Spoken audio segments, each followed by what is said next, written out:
জান্নাতটা কি, জলসাটা কেন দেওয়া হবে, কি লক্ষ্যে আপনারা জলসা দিয়েছেন? প্রতি বছরে জলসা দিতে হবে, এটা কি ফরজ আইন নাকি?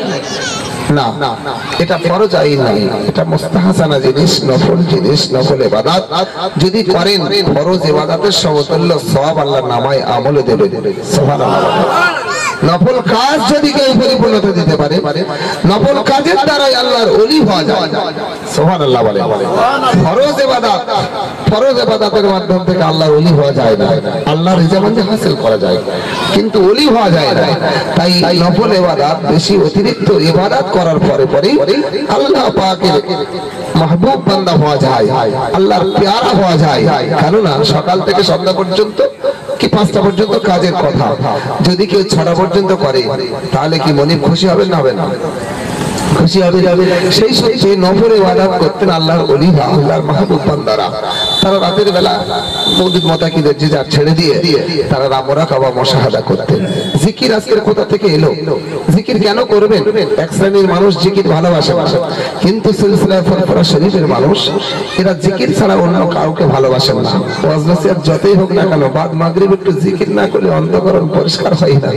আল্লাহ কোরআন পাকে আল্লাহ পাক জানিয়ে দিয়েছেন, ফাজকুরুনি আযকুরকুম ওয়াশকুরু লি ওয়ালা তাকফুরুন। বান্দা তোমরা আমার জিকির করো, আমার স্মরণ করো, আমি আল্লাহ তোমাদের স্মরণ করব, তোমরা নাশকরি করো না। যদি বলুন না সুবহানাল্লাহ। আল্লাহর স্মরণে আজকে বসেছেন এক গুটি কত মানুষ হলেও আল্লাহর রহমত আছে না নাই? মোটা মানুষ, একদম মানে বাছাই করা মানুষ বসেছিলেন।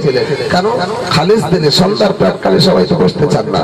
আমি গ্রামবাসীর সমস্ত ছেলেদের বলবো যে ভাই তোমরা বসবে, অতি তাড়াতাড়ি বসে পড়ো। ওয়াজ নসিহত তোমরা শুনবে অবশ্যই রাত 12টার পরে ভালো ভালো বক্তা রাখা হয়েছে, কারণ ভালো বক্তা ওয়াজ শোনার জন্য বসে থাকবে।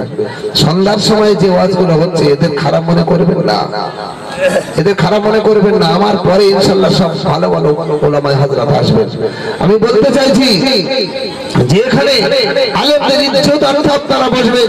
রাসূল পাক সাল্লাল্লাহু আলাইহি ওয়াসাল্লাম বলেছেন, কোন সাধারণ মানুষ যদি কোন আলেম মানুষের দেখে খুশি হন, সন্তুষ্ট হন, বিনিময়ে রব্বুল আলামিন একটি করে ফেরেশতা সৃষ্টি করেন।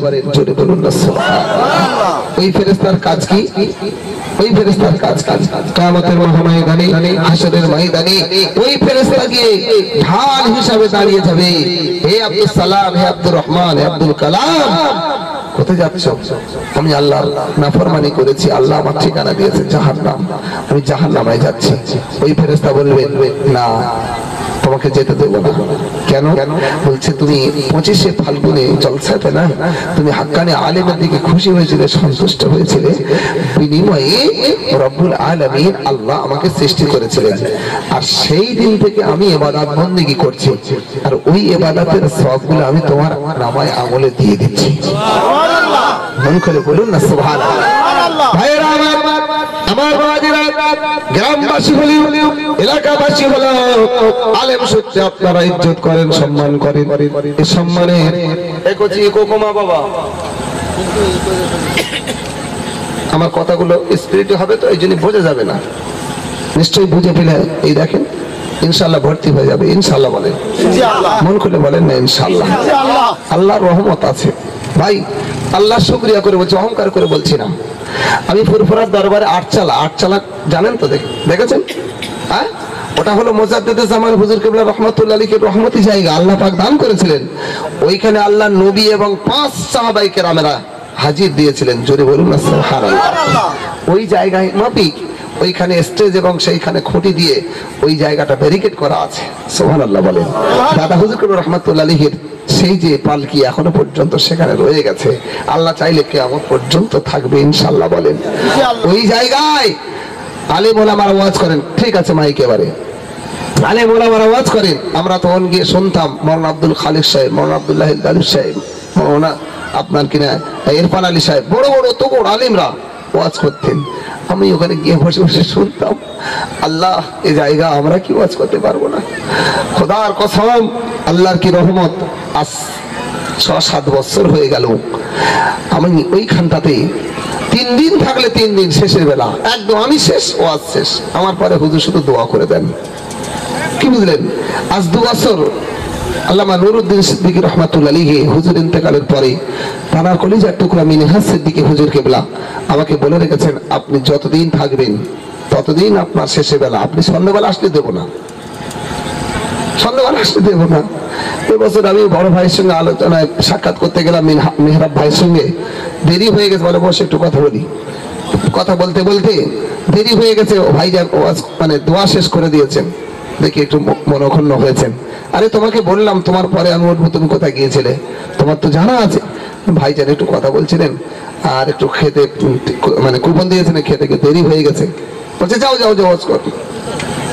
দোয়ার পরে ফের তুলে দিয়েছে আমাকে। আমি কোনো জায়গায় ওয়াজ করি না, শুধু ওইখানটাতে ওয়াজ করি।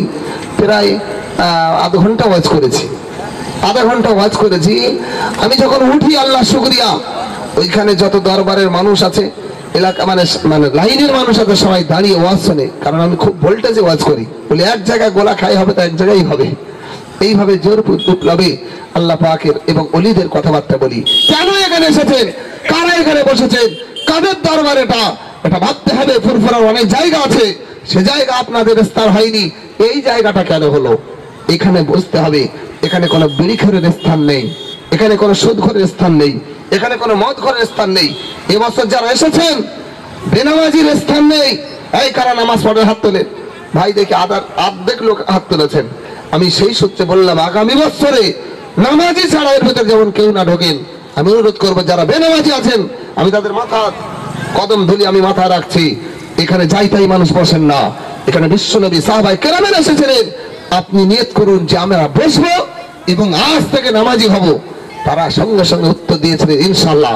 আমার এখনো মানে মোবাইলে সে ওয়াজ আছে, আমি অবাক হয়ে যাই। আল্লাহর রহমত ছাড়া এই জায়গায় কেউ পায় না। সে জায়গা যেমন, এই জায়গা তেমন। এটা আল্লাহর দেওয়া নিয়ামত। যদি বলুন না সুবহানাল্লাহ। যদি বলেন কেমন করি ভাইয়েরা, ও 12 নম্বরের যুবকেরা, উত্তর পাতিখালীর মা বোনেরা, আপনারা অনেক কষ্ট করে টাকা পয়সা অর্থ দিয়ে মাহফিল কায়েম করেছেন। এই মাহফিল আপনার আমার আব্বা মায়ের জন্য নাজাতের ওসিলা, আমার আপনার জন্য নাজাতের ওসিলা। কথা ঠিক না ঠিক? এই মাহফিল দেওয়ার উদ্দেশ্য হলো এখানে সওয়াব হবে নাকি হবে।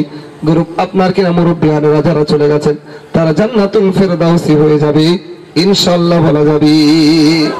ভাইরা আমার, টাকা পয়সা অর্থ থাকলে হয় না, মিলাদ মাহফিল করা যায় না, মিলাদ মাহফিল করতে পারে না। সবাই সমবেত হয়ে একটি আপনার কিনার ইসালে সওয়াব তৈরি করা হয়। এই জায়গায় যারা দান করেছেন, যারা ফি সাবিলিল্লাহ আল্লাহর রাস্তায় দান করেছেন, এ দানটা বিফলে যাবে না। এ দানের ওসিলায় আমার আল্লাহর বান্দাদের আল্লাহ জান্নাতি নসিব করে দেবেন ইনশাআল্লাহ। কাদের দেবেন? আমার আব্বা, আমার মা, আমার দাদা, আমার দাদি, আত্মীয় স্বজন পাড়া পড়োশি চলে গেছেন। মুর্দা চায় খাওয়া নাই, মুর্দা চায় দোয়া, জিন্দা চায় খাওয়া। মুসলমান ভাই, আজকের তাদের জন্য সবরে সানি দোয়া চাই, মাগফিরাতের দোয়া চাই। এ জায়গায় সবার দোয়া আল্লাহর দরবারে কবুল হতে পারে, আবার নাও হতে পারে, তবে আল্লাহ বঞ্চিত করবেন না। আল্লাহর পেয়ারা মাহবুব বান্দা যারা হবেন, খালেস দিলে যারা এখানে বসবেন, রব্বুল আলামিন আমার আল্লাহ তাদের দোয়া কবুল করবেন ইনশাআল্লাহ। ও ভাইরা, গ্রামবাসী, আত্মীয় স্বজন, কুটুম ভাইরা কোথায় আছেন জানি না। আপনি ভাবছেন রাত 12টার পরে, রাত 9টার পরে ওয়াজ শুনতে যাব। আপনার কোনো গ্যারান্টি আছে কি? আপনি কি গ্যারান্টি দিতে পারবেন রাত 9টার পরে আমি খাওয়া দাওয়া করে কুটুম আত্মীয়দের নিয়ে আসবো? না না না, আল্লাহ পাক রব্বুল আলামিন আমার আপনার ডেকে নিতে পারেন। সেই ভয় যদি অন্তরে থাকে, এই কোরআনের উপরে যদি আপনার বিশ্বাস থাকে, আপনি বাড়িতে হেলাই নষ্ট সময় করবেন না, সময় নষ্ট করবেন না।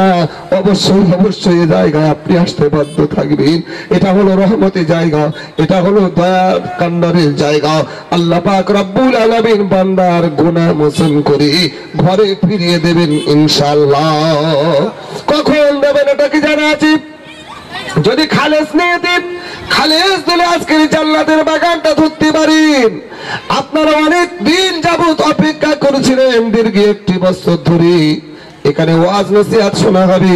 এই ওয়াজ নসিহতটা শুনবো সারা রাত ধরে, কেননা প্রতিদিন আমরা ঘুমাই আরামের বিছনা ধরি। আজকের আরামের বিছনাটা হারাম করে দিয়ে এই মাঠ ময়দানটা হালাল করে জান্নাতের বাগান তৈরি করি। যদি ইচ্ছা থাকে রব্বুল আলামিন আল্লাহ জান্নাতুল ফেরদাউস রাখবেন ইনশাআল্লাহ। আল্লাহর নবী বিশ্ব নবী হাবিব নবী মুহাম্মদুর রাসূলুল্লাহ, সকলে বলুন সাল্লাল্লাহু আলাইহি ওয়াসাল্লাম। তিনি জানিয়ে দিয়েছেন, আহারে এই জায়গাটা মিন রিয়াজুল জান্নাহ হলো কেন? আল্লাহর নবী কাঁদছেন, তার ঘরের পাশের জায়গাটা মিন রিয়াজুল জান্নাহ করবেন বলে। আল্লাহ বললেন, হে জিবরাইল যাও, আমার হাবিব কেন চিন্তায় চিন্তিত হয়ে আছে? হাবিব নবীর মনটা খারাপ কেন? আমার দোস্তের মনটা খারাপ কেন? আমি আল্লাহ সহ্য করতে পারি না গো জিবরাইল যাও। জিবরাইল সাল্লাম গেলেন, যাওয়ার পরে পরে বললেন, ইয়া রাসূলুল্লাহ আসসালামু আলাইকা ইয়া হাবিবাল্লাহ, ইয়া নবী আল্লাহ হুজুর, আপনি কেন মনটা খারাপ করে বসে আছেন? আপনি কি চিন্তায় বসে আছেন? আল্লাহ বলে পাঠিয়েছেন। আল্লাহ পাকের নবী বললেন, ইয়া ফেরেশতা জিবরাইল, আল্লাহ পাকের কাছে জানিয়ে দাও, আমি এই চিন্তা করছি আমার ঘরের পাশের ফাঁকা জায়গাটা যদি মিন রিয়াজুল জান্নাহ হতো আমি বড় খুশি হয়ে যেতাম। আমি এই উদ্দেশ্য করে আল্লাহর কাছে কাঁদছি, আমার আল্লাহ কি রহমান রহিম দয়া করবেন না? জিবরাইল আলাইহিস সালাতু ওয়াস সালাম রব্বুল আলামিন আমার আল্লাহর দরবারে হাজির। ইয়া রাব্বি আল্লাহ, আপনার হাবিব নবী এই আশা করে বসে আছেন। আমার আল্লাহ পাক বললেন, এ জিবরাইল যাও যাও যাও, আমার হাবিবুল্লাহকে জানিয়ে দাও ওই জায়গাটা আমি মিন রিয়াজুল জান্নাহ করে দিলাম। ও জান্নাত তো এখানে নয়, ওটা হলো রিয়াজুল জান্নাহ, ওটা হলো রওজা পাকের পাশে মদিনাতুল মুনাওয়ারার গায়ে আল্লাহ রাসূল যেখানে শুয়ে আছেন তার পাশেই মসজিদে নববীর সম্মুখে। ওই মসজিদে নববীটা ছোট ছিল, এমন করে আল্লাহ পাক বড় করে বানিয়ে দিয়েছেন। ওই মসজিদে নববীর ভিতরে মিন রিয়াজুল জান্নাহ রয়ে গেছে। রাসূলুল্লাহ সাল্লাল্লাহু আলাইহি ওয়াসাল্লাম তো খুশি হবেন যে আমার রিয়াজুল জান্নাহ আল্লাহ পাক দিয়েছেন, তথাপি না, আমার নবী আপনার নবী বিশ্বজাহানের শ্রেষ্ঠ নবী, নবীদের সেরা নবী, যে নবীর উম্মত হওয়ার জন্য নবী আলাইহিস সালাতু ওয়াস সালামেরা খেলেছিলেন, আল্লাহ গো আমরা নবী হয়ে থাকতে চাই না, আমরা আখিরি জামানার নবীর উম্মত হতে চাই। জোরে বলা যাবে না সুবহানাল্লাহ? আমার হাবিব রে, আমার দোস্ত, আমার নবী, তুমি কেন উম্মতি মুহাম্মাদি হবে? ওই সময় বলেছিলেন, ইয়া রাব্বি আল্লাহ, আপনি তো আমাদের নবী করেছেন, আমাদের উম্মতেরা আমাদের শাফাত পাবে না, আমরা শাফাত করলে হবে না। আল্লাহ গো আপনার নবী মুহাম্মাদের শাফাত সুপারিশে আপনি নেবেন, যে শাফাতের মাধ্যম থেকে ওরা আল্লাহর জান্নাতি হয়ে যাবে। জোরে বলুন সুবহানাল্লাহ। ওরা বিনা হিসাবে জান্নাতে যাবে। ইয়া রাব্বি আল্লাহ, আমার তো কৈফিয়ত দিতে হবে, আমার উম্মতেরা নাজাত পাবে না। এই জন্য করে আমি আর নবী হয়ে থাকতে চাই না। ওই নবী মুহাম্মদুর রাসূলুল্লাহ সাল্লাল্লাহু আলাইহি সাল্লাম আবার চিন্তা করেছিলেন কারণটা কোথায়? কিতাবে লেখা হয়েছে, আল্লাহর নবী চিন্তা করেছেন গোটা পৃথিবীর গরীব উম্মতের জন্য। সুবহানাল্লাহ, বলেন না সুবহানাল্লাহ? গরীব উম্মত কারা? টাকা আছে, পয়সা, টাকা নাই, পয়সা নাই, যারা আল্লাহর কাবা মদিনাতুল মুনাওয়ারায় যেতে পারবে না, রওজা মিন রিয়াজুল জান্নাহ পারবে না, ওই সমস্ত গরীবদের কথা বলা হলো। যাদের টাকা আছে, পয়সা আছে, তারা যাবে আল্লাহর জান্নাতে, আল্লাহর নবীর রওজাতে, তারা ওই মিন রিয়াজুল জান্নাহ ভোগ করবেন। আর গরীব উম্মতেরা তারা এর থেকে বঞ্চিত হয়ে যাবে। তাই আমার নবী বিশ্ব নবী সাল্লাল্লাহু আলাইহি ওয়াসাল্লাম চিন্তা করছিলেন। আল্লাহ বলে পারেন, ও জিবরাইল যাও যাও, আমার হাবিব নবীকে জানিয়ে দাও, আমার নবী আবার কেন চিন্তায় চিন্তিত হয়ে রয়, একটু খবর নাও। ফেরেশতা জিবরাইল গিয়ে বললেন, ইয়া রাসূলুল্লাহ, ইয়া হাবিবাল্লাহ, ইয়া নবী আল্লাহ হুজুর গো, আপনি কেন চিন্তা করছেন, আপনি একবার বলুন। আল্লাহর নবী বিশ্ব নবী বললেন, আপনার কিনা ধনী উম্মতের জন্য, আমার জন্য আল্লাহ জান্নাত দিয়েছেন, আর আমার গরীব উম্মতের জন্য আমি নবী চিন্তায় পড়ে রয়েছি। আল্লাহ পাকের ফেরেশতা জিবরাইল এই কথা শুনে রব্বুল আলামিনের দরবারে হাজির। ইয়া রাব্বি আল্লাহ, আপনার হাবিব, আপনার নবী, কুল জাহানের নবী, কুল জাহানের শ্রেষ্ঠতম নবী, নবী বললেন গুনাহগার উম্মতের চিন্তায় চিন্তিত হয়ে আছেন, গরীব উম্মতের উপায় কি হবে? আল্লাহর নবী গো, টাকাওয়ালা পয়সাওয়ালা জান্নাত ভোগ করবে, আর ওরা কেন বঞ্চিত হয়ে যাবে? আল্লাহ বললে, আমার ফেরেশতা জিবরাইল যাও, আমার হাবিবুল্লাহকে জানিয়ে দাও, পৃথিবীর জমিনে যেখানে কোরআন হাদিসের আলোচনা হবে ওই জায়গাটা মিন রিয়াজুল জান্নাহ হয়ে যাবে। জোরে বলা যাবে না সুবহানাল্লাহ? আজকের সেই জায়গা এখানে ঈদের ময়দানের জায়গা হিসাবে গণ্য হলো। কিন্তু আমার ভাইরা আজকের আপনারা যে জায়গাটা পেয়েছেন এটা হলো মিন রিয়াজুল জান্নাহ। আপনার বাড়ি থাকার কোনো উপায় থাকবে না। কথা ঠিক না ঠিক? জ্ঞানী যারা বোঝে তারা শুধু ইশারায়, অজ্ঞানীদের বোঝায় কে বা কারায়। ও ভাইরা, কেন বুদ্ধিজীবী ভাইরা আপনারা কেন সময় নষ্ট করেছেন? আল্লাহ বলেছেন কু আনফুসাকুম ওয়া আহলিকুম নারা, তুমি জাহান্নামের আগুন থেকে বাঁচাও, তোমার আহল আত্মীয়দের বাঁচাও। আজকের যদি আপনার বাড়ি কুটুম এসে থাকে, এই কুটুমটা হলো আপনার আত্মীয়, একে জাহান্নামের আগুন থেকে বাঁচাতে হবে।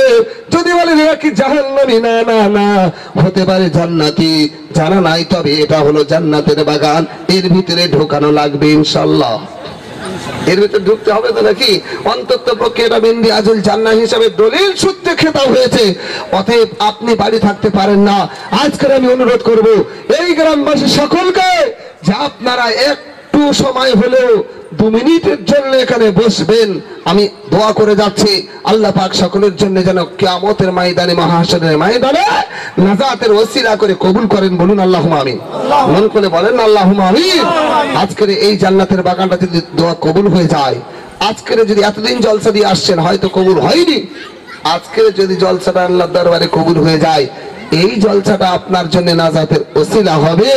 আপনি যদি তথাপি বাড়ি বসে থাকেন ভাই, এর দুর্ভাগ্য আর কি হতে পারে? ভালোবাসায় সবকিছু হয়, অশান্তি করে কিছুই হয় না ভাই। তাই আজকের ভালোবাসা দিতে এসেছি কোরআন ও হাদিসের দ্বারায়।